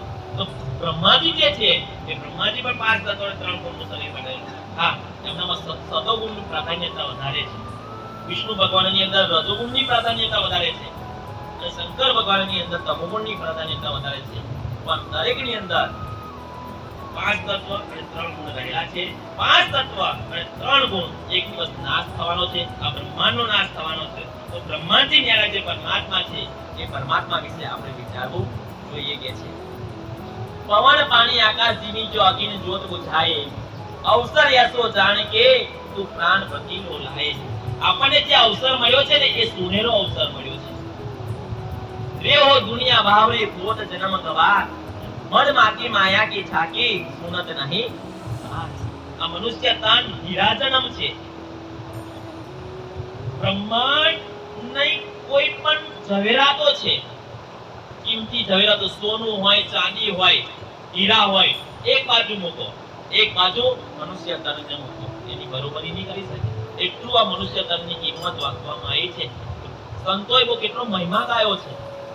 14 લોક ઈચ્છા આવેલા. કોણ 14 લોક ઈચ્છા? બ્રહ્મા વિષ્ણુ મહેશ આ તનને માંગી રહ્યા છે. 14 લોક ઈચ્છા આવેલા જે અવસર પામ્યા છો, જે અનિષ્ટ કષ્ટ કરે કોઈ દેવતા તોય ના આવે અવસર. એ આ અવસર મનુષ્ય તન રૂપી અવસર દેવી દેવતાઓને પણ મળતો નથી. ઊંધા મસ્તકે પડીને પ્રાર્થના કરે છે પરમાત્માને કે હે પરમાત્મા, તું એકવાર મને મનુષ્ય તન આપી દે. એવો માંગે છે અને આપણને મળી ગયું છે. તો આપણે સોમાં વેળ આપીએ છીએ. આપણે મનુષ્ય તન મળ્યું છે પરમાત્માની પ્રાપ્તિમાં વાપરીએ છીએ. માયાની ચીજવસ્તુઓ પાછળ આપણે વાપરીએ છીએ. અને માયાની ચીજવસ્તુઓ વાપરતા પાછા આ શરીરની ઉંમર એવું કહેવાય કે 70-80 વર્ષનું આયુષ્ય આપણને આપ્યું છે એ ભોગવા રહેતા નથી. કેમ? આપણે મસ્ત બની જઈએ છીએ વ્યસનોની અંદર. અને વ્યસનોમાં મસ્ત બનેલો માનવ 80 વર્ષ સુધી નહીં પહોંચી શકે, 70 વર્ષ સુધી નહીં પહોંચી શકે. 30 વર્ષની ઉંમરની અંદર રામ બોલો ભાઈ પછી વિચારો. વ્યસનો આપણા સમાજની અંદર, રાજપૂત સમાજની અંદર, ક્ષત્રિય સમાજની અંદર વ્યસનો તો એટલો બધો ઘર કરી ગયો છે કે એક પરિવારની અંદર 7 સભ્યો હોય, 5 સભ્યો હોય, 5 સભ્યોમાંથી એક સભ્યને પણ એવો ના કે જે વ્યસન ના કરતું હોય. વિચારો હવે કેટલો નુકસાન છે જાણો છો વ્યસનો પાછળ? એ પહેલા તો શારીરિક નુકસાન થાય વ્યસનો કરવાથી. જે માણસ દારૂ પીતો હોય એવું કહેવાય કે દારૂ નથી પીતો, દારૂડિયાને પી જાય છે. કઈ રીતે? એનું લીવર હોય છે ફ્લાશ થઈ જાય છે, પૂરું આયુષ્ય ભોગવી શકતો નથી, એના ચેતાતંતુઓ મંદ પડી જાય છે 30-35 વર્ષની અંદર. વિચારો, શરીરનું નુકસાન. બીડી પીવાથી નિકોટિન નામનું ઝેરી તત્વ આવેલું છે તમાકુની અંદર. તમે રસ્તા પર તમે સુરેશ તમાકુ હોય, દલાલ તમાકુ હોય, કોઈ મામો હોય મૂકજો, અને અગર ગધેડું જાય ને તો ગધેડું નહીં મૂકે, મૂકે. અને આજનો મનુષ્ય એ સુરેશની તમાકુની અંદર ચૂનો ભેળવીને એટલું બધી ચૂસકી અને ગોટ નીચે મૂકે કે આખા 14 બ્રહ્માંડનું સુખ કરતું હોય એટલું સુખ એવું માને એમાં. એને ખબર નથી કે હકીકતની અંદર આ એક દિવસ મારો કાલનો ભોગ બની જવા છે. સુંદર સાચી વિચારો. તો જે વ્યસનો છે એ વ્યસનોથી આપણે દૂર રહેવું જોઈએ. શરીરનું નુકસાન છે, સામાજિક નુકસાન પણ થાય છે આપણને. આપણા દીકરાનો સંબંધ શોધવાનો હોય, દીકરીનો સંબંધ શોધવાનો હોય તો આપણે ભજવડિયાને શું કહીએ? પહેલી વાત, કોઈ વ્યસન વગરનું ઘર હોય તો શોધીએ છે વ્યસન વગરનું, અને આપણે વ્યસન વાળા. તો સર્વોચ્ચ અહીં કરવી પડે. આપણે વ્યસન વગરના બનીએ તો હોમે વ્યસન વગરનું મળે ને. વિચારો, બધું ચાલશે પણ દારૂ વાળું ઘર નહીં ચાલે. હે ને? કે વીઘું જમીન ઓછી હશે તો ચાલશે પણ દારૂ વગર વાળું ઘર ચાલે? તો દારૂ વાળું ઘર નહીં ચાલે તો આપણે દારૂ પીવાનું આપણે બંધ કરવું જોઈએ. પેલું કે બીજું કેવું, આપણા પરિવારમાં દીકરો પીતો હોય ગમે તે, સૌથી વધારે વ્યસનો થતો હોય તો માતા પિતાની બેમ નજરથી થતો હોય. વિચારજો કે માતા પિતા વ્યસન કરે તો પછી બાળકોની અંદર એ સંસ્કારો આવવાના છે. ભાઈ મસાલો ખાય માવો તો કોણ શું ખાય? વિમલ ખાય. લોક ટાઈમ વગર પેલું થયેલું ને, તારે ખબર પડેલી કે કોણ કેટલી સૌથી વધારે વીમો સર્વે થયેલો, સૌથી વધારે વીમો કોણ ખાતેલું? બહેનો ખાતેલું. વિચારો, આપણે કોણ છીએ? ક્ષત્રિય છીએ. કોનું રક્ષક કરવા? ભક્ષક. તો આપણે ભક્ષક થયા કે ના થયા? ભક્ષક કઈ રીતે થયા? કે આપણે વ્યસન કરીએ છીએ તો વ્યસનની અંદર ઓછા ઉંમરે આપણું મૃત્યુ પામે છે. કોઈ દીકરાનું 30 વર્ષની ઉંમરે મૃત્યુ પામ્યો, એનું લગ્ન થયેલું છે, તો જે સ્ત્રીનો હાથ પકડીને લાયો એ તો વિધવા બની. એનું કોણ? એને ઘેર બે બાળકો છે, એનું કોણ? એને એનો પિતા ગુમાયો, એને એનો પતિ ગુમાયો. પણ સોના લીધે ગુમાયો? વ્યસનોના લીધે ગુમાયો. એટલે વ્યસનો પર આપણે અંકુશ રાખવું પડશે, કાબુ રાખવું પડશે. ઘરનો જે વડીલ છે એને ઉકો પીવાનું બંધ કરવું પડે. કેમ? ભાઈ બાળકો બીડીઓ પીવાનો જ છે, નહીં કહી શકો તમે. એવા માતા પિતા છે કે પોતાના દીકરાને દુકાને મોકલે, લે વિમલ લઈએ, એટલે માવો લઈએ, એટલે બીડીઓ લઈ આવી, એટલે પેલો શું કરવાનો? દિન પ્રતિદિન. પછી એના પછી એવું કહી પણ નહીં શકે. પછી શું કે તમે શું કરો છો? ખ્યાલ આવ્યો? એટલે આપણે આપણા બાળકોને વ્યસનોથી દૂર રાખવા છે, પણ રાખવા ક્યારે? કહેવાથી નહીં, એ પ્રમાણે ચાલીએ તો સુંદર સાચી. એટલે હું એવું કહું છું કે બીડી નથી છૂટતી. બીડી તો મોટી ટોપ થઈ ગઈ છે. કેમ ના છૂટે? છૂટી જાય. છોડવી હોય તો છોડવી જ નહીં તો એક બીડી પીવા વાળાનું એવું ગણ્યું તમે? આર્થિક ખર્ચો 24 કલાકમાં એવો કેટલી બીડી પીવે? 48 બીડી પીવે. અડધા કલાકે બીડી પીવે તો પછી નું 50 રૂપિયાનું વ્યસન એક વ્યક્તિનું થયું ના થયું? એક વ્યક્તિનું 50 રૂપિયાનું વ્યસન. ગણો 5 સભ્યો હોય, આમ 5 સભ્યો હોય તો 5 વ્યક્તિનું 50. આ તો ઓછામાં ઓછું બતાવું છું. 250 રૂપિયા થયા. 250 રૂપિયા કેટલાના? એક દિવસના 250 રૂપિયા. એક મહિનાના ગણો 7,500 રૂપિયા થયા. હવે આપણી ઉંમર પ્રમાણેનું કેલ્ક્યુલેશન કરજો કેમ છે કે હું આટલું વર્ષ જીવ્યો તો આટલો ખર્ચો થયો, પછી દીકરીનું લગ્ન આવે તો આપણે વીઘું મૂકવાનું, વ્યાજે પૈસા લેવા જવા, આ કોકના ઉછીના લીધા હોય ને પણ હાલવાના નહીં, મોડો બદલ મોડવાના પૈસા નહીં આપવાના. કેમ હોય તાલે ક્યાં ગયા પૈસા? વ્યસનો પાછળ ગયા. પૈસા તો હતા, પૈસા હતા પણ પૈસાનો દુરુપયોગ કર્યો. આપણે લોન લીધી પણ લોન વાપરી જો વ્યસનો પાછળ. કોઈ આર્થિક ઉપાર્જન માટે નહીં વાપરતા આપણે.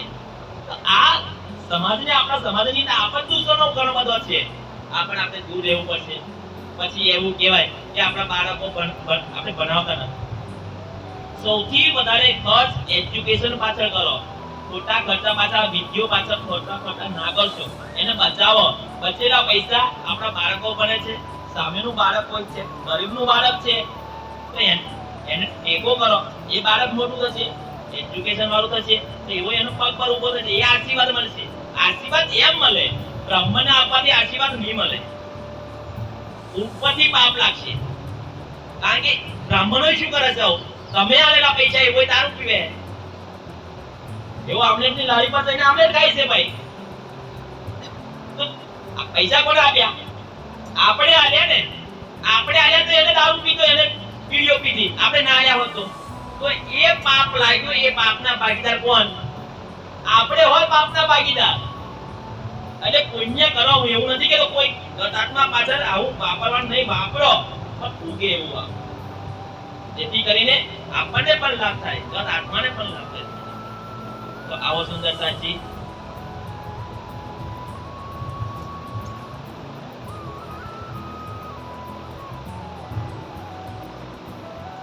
तो अवसर ऐसो जान के तू प्राण पति लव लाए, देखन को ये खेल खेल को ये लिए जात लपटाए, मोहम्मद तुझे रमे जासो. तो आओ सुंदर साथी, समय पण થઈ ગયો છે. ગરમીની ઋતુ છે, આપણે બધા ગરમીની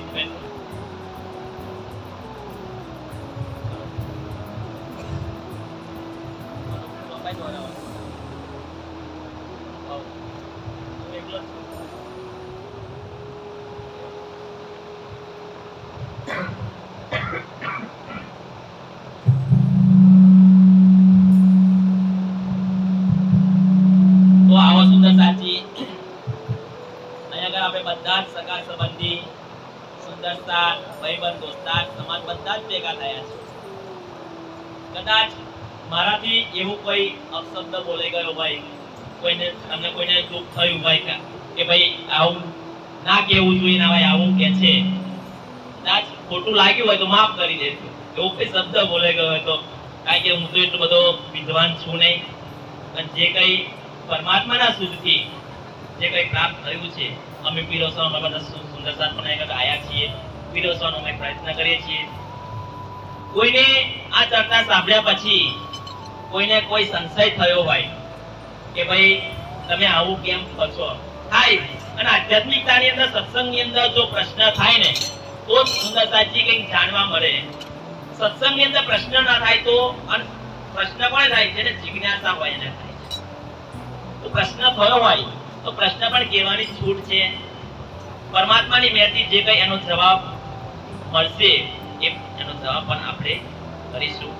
આવો સુંદર સાચી આપણે બધા અંતિમ ચરણની અંદર જઈએ તો પારાયણની પૂર્ણાહુતિ તરફ જઈએ તો બધાને ફૂલ આવો સુંદર સાચી શ્રીફળ પણ તૈયાર રાખજો.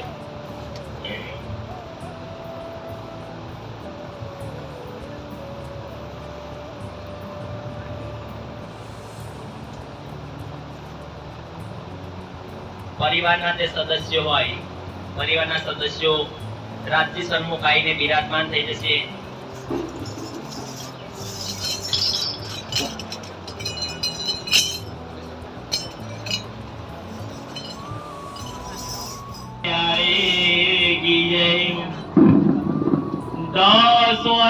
बुरज जो कहे सो 12वीं क़यामत के पूरे भये, तीसरी बड़ी फरिश्तों की फजर, पीछे उठ खड़ी दुनिया ढोल नजर, पीछे उठ खड़ी दुनिया ढोल नजर. मकरन भाई चौपाई 516. दिन क़यामत के पूरे कहे सुखा सुमत वालों ने रहे केवल ही चाकोली की दो चक जावे नहीं दिनों की सक कोशिश का दिन साहेब दिखावे क्या मत बोल दूजा कोई न पावे बात सोच लिखी आम सिपारे समझे भाग दिलू जियारे ये बातों ने कमल जो करे सो बिस्ती फरमान से न उतरे और झूठा काम मत फैली करे सो दूसर की आग में पड़े हमेशा दोस्त की बदकार दोस्त क्यामत के हुए गुआरा किसी ने न किया पुकारा ऐ पहचानो जिंदगी कमरा कोई ना जाने राह ना जाने दीना इन समय हारिए किए चेतना उस दिन बदला होवे ती जो आत्मा सीते साहेब करे मरोरा जीत पहुंच के सुधराई तुम्हें की ना उधर की दई दई ना ये कोई ना पावे पास्ता कोशिश का दिखावे किनको ना पाना दे कोई तब कोई ना किसी के दाखिल होवे वो दिन समय को ये जाए तो कोई नफा किसी को ना सके पहुंचाए हुक्म हादी का साहेब फरमान करे सिफायत खुदा मोमिनों पहचान मोमिना किंदारों को चाहे मैं भी उन्हीं को मिलाए जब जाहिर वारो जावन जा तब काजिए कोया मुसाब मगज बात साहेब चंद्र सार सो कही कदीमा मिलन जी सत्ता को दाई कदीमा मिलन जी सत्ता को दाई पुत्रन जी चौपाई 525 नौ में आगे अरबा ईद कही 10 में आगे सब लीला भाई मजले सब 11वीं के मध्य सुबह कुरान विवेक कही विद 11वीं बड़ो विस्तार सत्य मिलन सब सितार सब न्यामते सिपाली दई सितार उतर्या आयते उस्तवार छिपाता बुजुर्ग वक्त जाहिर वारो दिखाई कियामत 11वीं शुक्ल तले सिद्धार पीछे 12वीं में जले बदकार जिन पाया रोज कियामत सो उठे फजर के नूर बगत फजर पीछे जब गया दिन तब तो तौबा तौबा हुई तंदाम तब तो दरवाजा मुंद के गया पीछे तो नफा का हो कोना बया तब चले सजा चाचिला जाए उठाया शराबीला एक सूरे उड़ाए के दिए दूसरे तिरवी में कायम किए यो क़यामत हुई जाहिर दिन श्री मोहम्मद करी उम्मत रोशन श्री मोहम्मद करी उम्मत एक सूरे उड़ाए के दिए दूसरे तिरवी में कायम किए यो क़यामत हुई जाहिर दिन श्री मोहम्मद करी उम्मत रोशन श्री मोहम्मद करी उम्मत रोशन पकड़ चौपाई 531 पकड़ दादा चौपाई संपूर्ण संपूर्ण 3 चौपाई 8758 સુંદર સાજી આ એક વાણી એવી છે કે આ વાણીનું અધ્યયન કરવાથી શું ફાયદો થાય આપણા કયા પ્રશ્નનું સમાધાન થાય આપણને કેટલો આનંદ થાય છે એ આગળ 5 ચોપાઈ દ્વારા આપવામાં આવ્યું છે કેમ કે આ વાણી માટે તો કોઈ હિમાલય યામગાળે કોઈ અગ્નિસ્ફિતિ કોઈ દિલ દેહ કપાયો આ વાણી માટે આજે પણ હિમાલયની કંદરાઓની અંદર તમે જાઓ તો ઋષિ મુનિઓ બેઠા છે કેમ બેઠા છે એમને આત્માનું કલ્યાણ કરવું છે અને એ યોગ વરમાં સપનામાં એમને ખબર પડી કે 28મા કળિયુગની અંદર એવી એક શક્તિ આવવાની છે અને એ શક્તિ આવશે તો સાથે એક એવું જ્ઞાન લાવશે અને એ જ્ઞાન હર કોઈ જો એના જીવનમાં ઉતારશે એ જ્ઞાન પ્રમાણે જો કોઈ ચાલશે તો એ સદા સદાને માટે એનું આત્માનું કલ્યાણ કરીને જન્મ મરણના ચક્રમાંથી બહાર નીકળી એ પરમાત્માના ધામની અંદર વાસ કરશે તો એ આ વાણી છે એ વાણીનું અધ્યયન કરવાથી શું મળે છે જો ઉલચમ સ્વરૂપ ગ્રંથ में जो खोजे चित लाए मत बेहद पर धाम लो आत्म दृष्टि लखाय જો આ વાણીને ધ્યાનથી અધ્યયન કરવામાં આવે તો હદ શું છે અને બેહદ શું છે હદ બેહદનું બંનેનું જ્ઞાન થાય છે એની સમજ આવે છે કે હદ શું છે અને બેહદ શું છે આજ દિવસ સુધી હદનું જ્ઞાન તો હર કોઈ આલ્યું હદનું જ્ઞાન હર કોઈ આલ્યું પણ બેહદનું જ્ઞાન આ સંસારમાં કોઈ લાવ્યું નથી પણ આ વાણી એક એવી છે કે જેમાં બેહદનું જ્ઞાન છુપાયેલું છે બેહદનું જ્ઞાન તમને આપે છે એક જ ચોપાઈ દ્વારા તમને બતાવી દેવામાં આવે છે કે હદ પાર બેહદ છે બેહદ પાર અક્ષર અક્ષર પાર વતન છે જાગ્યે ઇન ઘર એક જ ચોપાઈમાં એક પરમાત્માની પહેચાન બતાવી દે છે આ વાણી એ વાણી આ તાકાત છે તે કહ્યું ઉલચમ સ્વરૂપ ગ્રંથ કો જો કરે નિત વિચાર આત્મ જાગૃત હોવી ખુલે ધામ કે દ્વાર પોતાની આત્માની જાગૃતિ થાય છે હું કોણ ત્યાંથી આવ્યો ત્યાં જવાનું, અને એ આત્માનું જે સ્થાન છે એ સ્થાનના દ્વાર પણ ખુલી જાય છે કે છે ગુલચા સ્વરૂપ ગ્રંથ કો નિત સેવે જો કોઈ પૂર્ણ પ્રેમ જો ઉપજે સત્વર દર્શન હોય. આ વાણીનું અધ્યયન કરવાથી પ્રેમ ઉત્પન્ન થાય છે. કયો પ્રેમ? પરમાત્મા પ્રત્યેનો પ્રેમ. આ સંસારના જૂઠા પ્રેમની વાતો નથી કે જે વ્રતની અંદર ગોપીઓએ જે પ્રેમ કર્યો હતો કનૈયાને પામવા માટેનો, એ પ્રેમની વાત છે. પ્રેમ એમને ઉત્પન્ન નથી થતો. પ્રેમને ઉત્પન્ન કરવા માટે પણ પરમાત્માની જે લીલા છે એ પરમાત્માની લીલાનું અધ્યયન હોવું જોઈએ. એ લીલાનું અધ્યયન અહીંયા કરવામાં આવ્યું છે. તે કહ્યું છે કુલચમ સ્વરૂપ ગ્રંથ કો પઢે પઢાવે કોઈ ધામ રાસ વ્રત જાગને મિલે ઇચ્છિત સુખ સોય. કુલચમ સ્વરૂપ ગ્રંથ કો જો કહે નિત પાઠ અનિશ્ચિત સ્વરૂપ સો ખેલે સાતો ઘાટ. કુલચમ સ્વરૂપ ગ્રંથ કો જો સેવે આઠો જામ ઉન સબ સુંદર સાત કો કરું દંડવત પ્રણામ. અને જો કોઈ આ વાણીનું અધ્યયન કરે, ચિંતન કરે, એને પરમાત્મા ખુદ એના ચરણોની અંદર દંડવત પ્રણામ કરે છે. એ આ વાણીની તાકાત છે. તો કોઈ સુંદર સાતના ઘરમાં આ વાણી ન હોય તો ખરેખર આ વાણીને આપણા ઘરની અંદર જે પરમાત્માનું સ્વરૂપ છે એ પરમાત્માના સ્વરૂપની પધરામણી આપણા ઘરમાં હોવી જોઈએ. દરરોજ સવારે માયાનું ગમે તેટલું કામ કરો પણ સૌથી પહેલા રાજની સન્મુખ બેસીને રાજની સાથે વાતો કરો. ભલે 5 ચોપાઈ, ભલે 10 મિનિટ, 15 મિનિટ, જેટલો ટાઈમ મળે એટલો. હું માનું ત્યાં સુધી અડધો કલાક તો અવશ્ય આપણે આપવો જોઈએ. કલાક આપો તો સૌથી સારું, પણ અડધો કલાક તો રાજજીને પરમાત્માને અવશ્ય આપણે આપવો જોઈએ. અને ત્યાર પછી જે 24 કલાકમાં 23 કલાક છે એ 23 કલાક તમે માયાનું કામ કરો, પણ 1 કલાક તો આપો.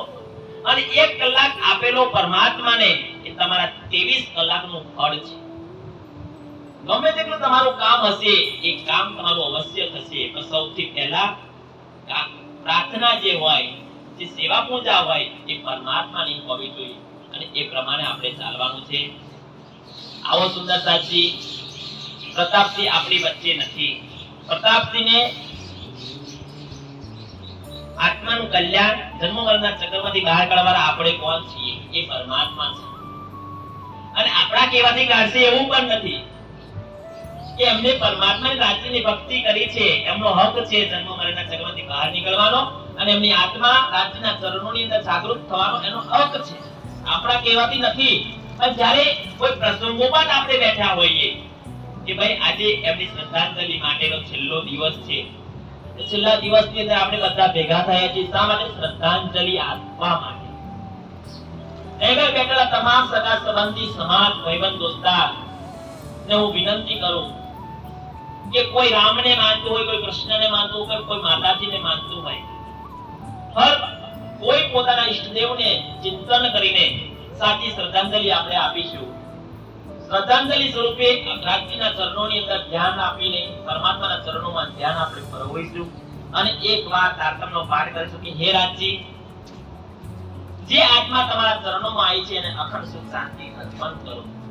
આ તો આપણી વૈદિક સંસ્કૃતિ પ્રમાણે કે માગ્યા વગર માં પણ ન પીરસે. પણ એક કહેવત એવી પણ છે કે બિન માગે મોતી મિલે, માગે ના મિલે ભીખ. પરમાત્મા પાસે કઈ વસ્તુ માંગવાની હોતી નથી. પરમાત્માને બધી જ ખબર છે કે આપણે શોની જરૂર છે. તેમ છતાં આપણે પ્રાર્થના સ્વરૂપે એકવાર પ્રાર્થના કરીશું કે હે પરમાત્મા, હે રાજજી, તો પ્રતાપસિંહની આત્માને તમારા ચરણોની અંદર બરોબર અખંડ સુખ શાંતિ અર્પણ. તો આવો તારતમ બોલીએ.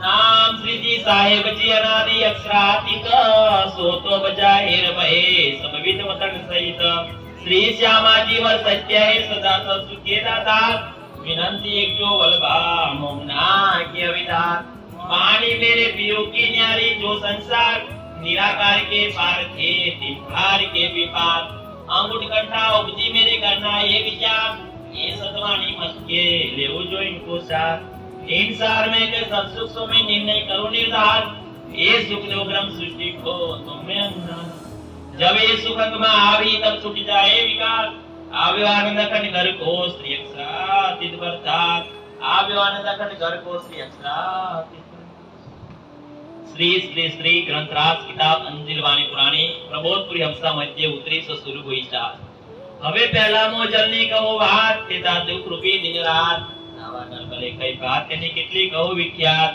વિશ્વને લાગી જાને વ્રાતમય અકિન ભર્યા ઘાત, પિતા પીડે દુષ્ટને સાધ નહીં અકિનની સમાન, કૃપા કરો છો મદતની, શિકામણ દો છો તીગની, અનિષ્ટ દો છો મારી સાથ, મોજર ઉતરશો પાપ, એ માયા છે અતિ બળવંતી, નીચે મૂર્તની તકી, મુનિતને મનાવ્યા હાસ્ય બ્રહ્માદિક નવ લહે પાક, સુખ સંકાદિક ને નવ ટલી, લક્ષ્મી નારાયણ ને ફરી વળી, વિષ્ણુ વૈકુંઠ લીધા માએ, સાગર શિખર ના મૂક્યા ક્યાંય, ઉપર હવે શું કહો, બીજા નામ તે કે ના લવો, એને વચને સરવાળો થયો, બ્રહ્માનો ધન સર્વે આવ્યો, તત્વ સૌ એની જીતી લીધા, 14 લોક પોતાના કીધા, વળી લીધો તત્વ મોહ, જે થક્યું ત્યાં સૌ કોઈ સાકી, કહે ઇન્દ્રાવતી વલ્ભાઈ માયા છે અતિ છલ, હવે જુદ માર્યું છે અમસુ એનું કયું ના જાય બલ, એનો આ એક અમૃત રસ છલબલ બલ કલ, અકિન કુટિલ ને કોવલ ચંચલ ચતુર ચપલ, હવે એનો કેટલો કહો વિસ્તાર, ચોરાવર અતિ અપાર, અમસુ જુદ માર્યું આસાધાર, જુદ કરે છે વારંવાર, એને લાગ્યો કોઈ એવો ખાર, મારો કિરના મુકે નાર, એ મોજા સામર્થ્યાર, તમને જોપે એનો માર, એને સમય જ્યાં મમાં આવી હતી, કેટલી કહું તે ભજતી, મેં તો રૂડી રીતે કહી દી, મુને લીધી જીતી, બાહેક રહી લઈ નિસરી, મેં તન દુઃખ કીધા ફરી ફરી, પછી ગદમત મારી હરી લઈ વસ પોતાને કરી, તમે અનેક શિખામણ કહી, પણ પરમાડે મેં કઈ ન કહી, વસ્તુ એવી ચોધ થઈ, જો વાણી તમારી મેં ન લઈ, તમે પહેરે પહેરે સમજાવી મુને, તો એ બુદ્ધ ના આવી, તે કરીને જગાવી, તમે લગાવી, તમે અંતર્ગત લીધા દ્રષ્ટાંત, ત્યારે ભાગી મારા મનની પ્રાણ, હવે તમે આવ્યા એકાંત, સંસાર સંસાર થઈ સ્વાદ, જ્યારે તમે દંડવટ કરે, ત્યારે બલવેરી ના હરે, વળી ગયા કામ સરાળે ચડે, કારજ સરે, દઈ પ્રદક્ષિણા તી ગને, કરો છું દંડવટ પ્રણામ, સૌ સાધના મનોરથ પૂરજો, મારા શનિ શ્રીધામ, મનના મનોરથ પૂર્ણ કીધા, મારા અનેક વાર, પારને જાય સિંદ્રાવતી, મારા આત્મના યાદા, મારા આત્મના યાદા, બોલો શ્રી પ્રાણનાથ પ્યારે।